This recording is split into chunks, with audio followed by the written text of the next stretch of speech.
राष्ट्रवादी काँग्रेसची मूळ ओळख काय? पश्चिम महाराष्ट्रातला पक्ष, मराठ्यांचा पक्ष. पण आज अजित पवार गटाचं नेतृत्व ज्यांच्या हातात आलंय त्यातले पटेल, तटकरे, भुजबळ किंवा मुंडे हे चारही नेते ना पश्चिम महाराष्ट्रातले आहेत ना मराठा समाजातले येतात. राष्ट्रवादीची दुसरी ओळख काय? तर सत्ता आणि संस्थात्मक राजकारणाचा आधार घेऊन वाटचाल करणारा पक्ष. आता शरद पवार गटाकडे मराठा नेते असले तरी ना सत्ता आहे ना संस्थात्मक राजकारण राहिले. सुनेत्रा पवारांकडे जरी नेतृत्व आलं असलं तरी सुनेत्रा पवारांच्या नेतृत्वात अजितदादांची राष्ट्रवादी किती वर्ष तग धरणार हा प्रश्न विचारला जातोयच. असो, आता इथंच एक मोठी राजकीय स्पेस निर्माण झालेली आहे. भाजपला विरोध करताना सत्तेत राहण्याची, पश्चिम महाराष्ट्राची, मराठा राजकारणाची आणि संस्थात्मक राजकारणाची. आणि आता ही स्पेस कोणाकडे ट्रान्सफर होताना दिसतीये? तर ती एकनाथ शिंदे यांच्याकडे. नामांतर चळवळ आणि शरद पवार काँग्रेसमध्ये परत गेल्यानं निर्माण झालेली मराठवाड्यातली राजकीय स्पेस ही बाळासाहेबांनी घेतली आणि शिवसेना मराठवाड्यात विस्तारली. आता तेच राजकारण अजितदादांच्या पश्चात एकनाथ शिंदे करताना दिसतात. आता असं आपण नेमकं का म्हणतोय?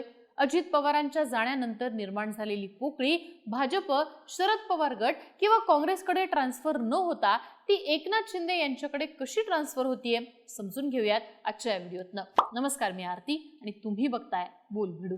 तर या सगळ्या चर्चेचं निमित्त आहे नुकतीच धैर्यशील मोहिते पाटील यांनी उपमुख्यमंत्री एकनाथ शिंदे यांची घेतलेली भेट. धैर्यशील मोहिते पाटील यांच्या सोबतच पवार गटाचे आमदार उत्तम जानकर यांनी सुद्धा शिवसेनेचे नेते उदय सामंत आणि भरत गोगावले यांची भेट घेतली. या भेटीचं कारण सोलापूर जिल्हा परिषदेच्या हालचाली म्हणून सांगण्यात आलं. पण शिवसेनेच्या वरिष्ठ नेत्यांच्या मते विलीनीकरण आणि भविष्यातल्या राजकारणाचा अंदाज घेऊनच हे दोन्ही नेते एकनाथ शिंदे यांच्यासोबत जाण्यासाठी उत्सुक आहेत. खरं तर यावरती जयकुमार गोरे यांनी टीका करताना भाजपने त्यांचा सुपडा साफ केलेला आहे. आता कुठेही गेले तरी हाताला काही लागण्यासारखं नाही, आधार शोधण्याचा त्यांचा हा शेवटचा प्रयत्न असू शकतो असं म्हटलेलं आहे. पण हे सगळं फक्त एकाच जिल्ह्यात घडतंय का? एकट्या मोहिते पाटील किंवा सोलापूरच्या राजकारणाबाबत हे घडताना दिसतंय का? तर असंही नाहीये. तर ज्या ज्या ठिकाणी अजितदादांच्या नेतृत्वात त्या त्या जिल्ह्यातले नेते होते ते नेते आता एकनाथ शिंदे यांच्याकडे शिफ्ट होताना दिसतात. आता हे नेमकं का घडतंय हे समजून घेण्यासाठी राष्ट्रवादी काँग्रेसच्या नेत्यांची मूळ गरज आपल्याला आधी समजून घ्यावी लागते. तर राष्ट्रवादी काँग्रेसचा मूळ बेस आहे तो म्हणजे नेतृत्वाची उतरण.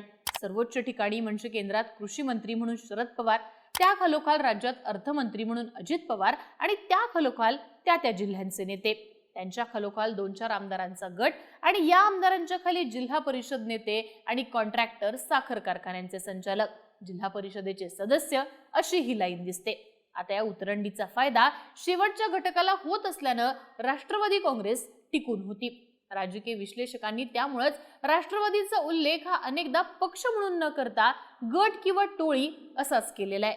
विचारसरणीपेक्षा लाभाची उतरण तयार केल्यानं राष्ट्रवादी काँग्रेस सत्तेचा फायदा घेत राहिली आणि विरोधात राहणं राष्ट्रवादीला जोखमीचं होऊ लागलं. या राजकारणामुळे 2014 नंतर पाचपुते, महाडिक, सातारचे भोसले असतील किंवा सोलापूरचे मोहिते पाटील अशी अनेक घराणी किंवा त्या त्या जिल्ह्याचे कारभारी भाजपच्या बाजूने झुकले. विरोधातलं राजकारण राष्ट्रवादी काँग्रेस करू शकणार नाही या जाणीवेतनंच अजितदादांनी 2019 मध्ये भाजपसोबत सत्तेत जाण्याचा प्रयत्न केला आणि त्यानंतर शिंदेच्या बंडानंतर ते सत्तेत सामील झाले. कारण सत्तेशिवाय उतरंडीचा सगळ्यात खालचा थर राहणार नाही याची जाणीव अजितदादांना होती. आता याच राष्ट्रवादीचा सगळ्यात महत्वाचा थर म्हणजे त्या त्या जिल्ह्याचे सेनापती. कोल्हापुरात हसन मुश्रीफ असतील, साताऱ्यात मकरंद पाटील असू देत, सोलापुरातले मोहिते पाटील असे निवडक नेते या ना त्या राष्ट्रवादी काँग्रेसमध्ये राहिले आणि आपला सुद्धा फायदा घेत राहिले. आता सोलापूरचे मोहिते पाटील हे जरी शरद पवार यांच्या गटात असले तरी कधीतरी शरद पवार गट अजितदादांसोबत सत्तेत जाईल याच विचारात ते होते. अर्थात ही लाईन संपवण्याचा प्रयत्न, त्यांचं राजकारण मर्यादित करण्याचा प्रयत्न भाजपनं गेल्या वर्षा-दीड वर्षात केलेला दिसून आलाय.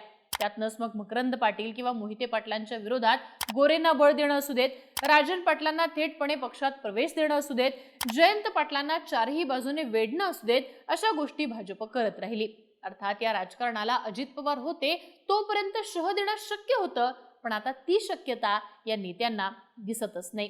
ते का दिसत नाहीये ते आता समजून घेऊयात. आता येऊयात साताऱ्याकडे. साताऱ्याच्या मकरंद पाटलांचंच उदाहरण घेऊयात.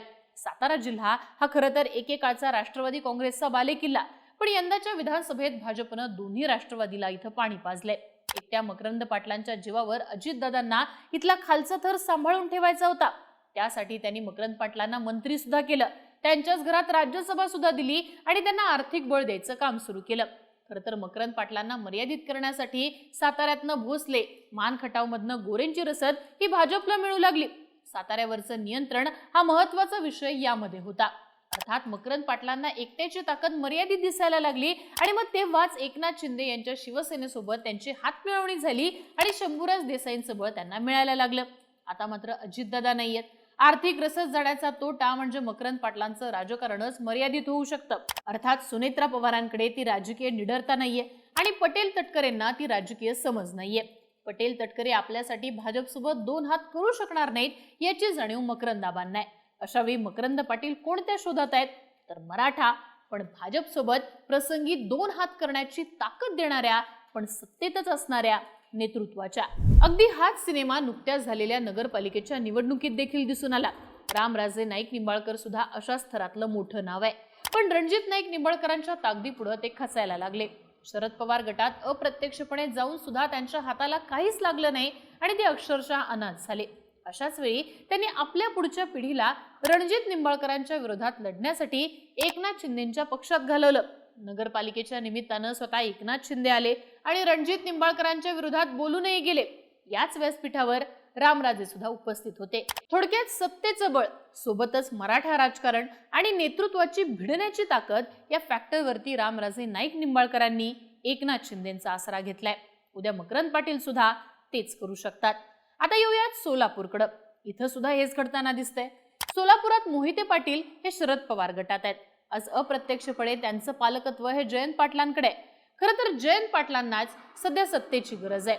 पण विलिनीकरणाची शक्यता जवळपास संपुष्टात आलेली आहे. मोहिते पाटलांना एका बाजूला जयकुमार गोरे आणि राम सातपुतेंना नडायचं आहे आणि दुसऱ्या बाजूला त्यांना सत्तेची गरज सुद्धा आहे. अशा वेळी मोहिते पाटलांसाठी सोयीचा रस्ता एकनाथ शिंदे ठरतात. अगदी ही गरज जयंत पाटलांना सुद्धा राहणार आहे. पण टप्प्याची वाट पाहणारे जयंत पाटील एकनाथ शिंदेंचं भविष्यात काय होतं याची वाट पाहण्यात वेळ घालवतील. तरी सुद्धा सत्तेचं पाठबळ आवश्यक असणाऱ्या नेत्यांसाठी सध्या तरी एकनाथ शिंदे हेच पर्याय ठरताना दिसतात. राष्ट्रवादीचं विलिनीकरण झालं नाही, पुन्हा पवार घराण्याच्या बाजूनं सत्तेची सूत्र गेली नाहीत आणि आरेला कार्य करणारं नेतृत्व जर राष्ट्रवादीने समोर आणलं नाही तर राष्ट्रवादी काँग्रेस हा पक्ष संपुष्टात येताना दिसतो. पण त्याच वेळी या पक्षाची तिसरी, चौथी, पाचवी पिढी त्याच पातळीवर नेत्याच्या आसऱ्याला जाते. अर्थात या राजकारणात एकनाथ शिंदेंना पालकत्व मिळतं आणि शिवसेना पश्चिम महाराष्ट्रात पोहोचवण्याची संधी देखील मिळते. तुम्हाला काय वाटतं? राष्ट्रवादी काँग्रेसची ही फळी नेमकी कोणाच्या बाजूने शिफ्ट होईल? तुमची मतं आणि प्रतिक्रिया कमेंट बॉक्समध्ये लिहून नक्की कळवा आणि बोलबुडीच्या YouTube चॅनलला सबस्क्राईब करायला विसरू नका.